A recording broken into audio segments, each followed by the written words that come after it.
Hello class, in this session we are going to explore some more as far as what it means to be a historian, what kind of things that you do, and the emphasis that you place. And I like to think of this section as the historian's project, or another way, since historians like to ask questions, is to think, what do historians do anyway? And so I have an image here of a famous historian from Monty Python and the Holy Grail, and I think you have some stereotypes in your mind as far as what it is that historians look like.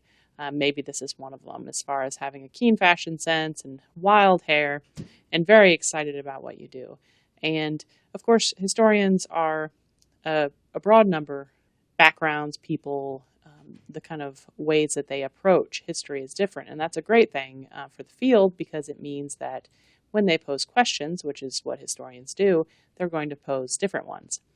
I'm going to give an example here of question posing. For instance, Alan Greer, from his book, The Mohawk Saint, asked the question of his topic, but how do these vast impersonal processes play out on the level of specific individual lives? And so when we're reading through a textbook, of course, it's marching through a vast period of time very, very quickly. And so what he wanted to know was, how did this impact individual lives? And that was his question. But we also need to really think about, where do questions come from? And some of the ways and places they come from are, for instance, major themes. For instance, conquest, war, epidemics, religion, maybe more cultural questions. But these themes can lead to very specific types of questions. And so I also want to think over the ways that more questions can arise. And one of the ways that this can happen is through new source material. For instance, I am showing a picture here of 42nd Street in about circa 1890.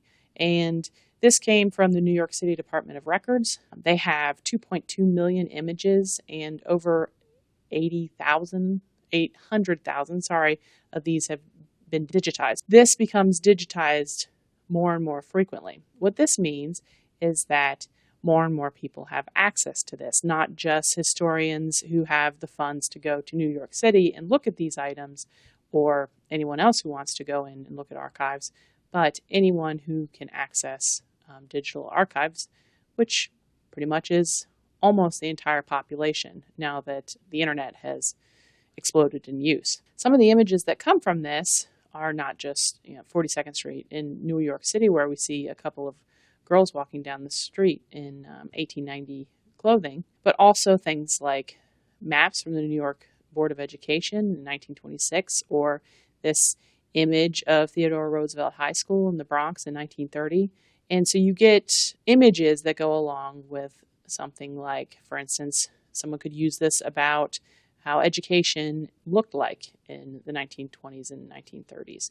And so these are the kind of things that, as they become available, can really change the debate around something. I'll give another example that is something that is more to our own region of Kentucky. For instance, the Calvert McCann photographs came from, of course, Calvert McCann, and he took pictures of the Lexington Civil Rights Movement, but these sat in a desk for 40 years and were not developed till 2004. And so all of a sudden, the Lexington Civil Rights Movement has a lot of new images to look at, and this can help change the historical record and how people write about it. And so this is why historians keep looking back at topics. Some of the other ways that these things can happen is through new methodologies. For instance, statistical methods using manuscript census, for instance, from 1850. I don't really envy the person who had to try to make sense of a lot of this writing, although I will say that as historians, you start to get better and better at that the more time you spend in it, but it is a learning process for sure. And some of the other things that we've already talked about are shifting historical debates.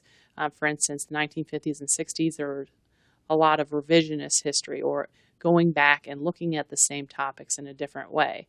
And so there were the emphasis on contributions later became anti-revisionist, or those who looked back at it and said, well, no, that revision wasn't a good way that we could change this argument. And so again, the debates shift back and forth. Another way is when we think about different types and focuses.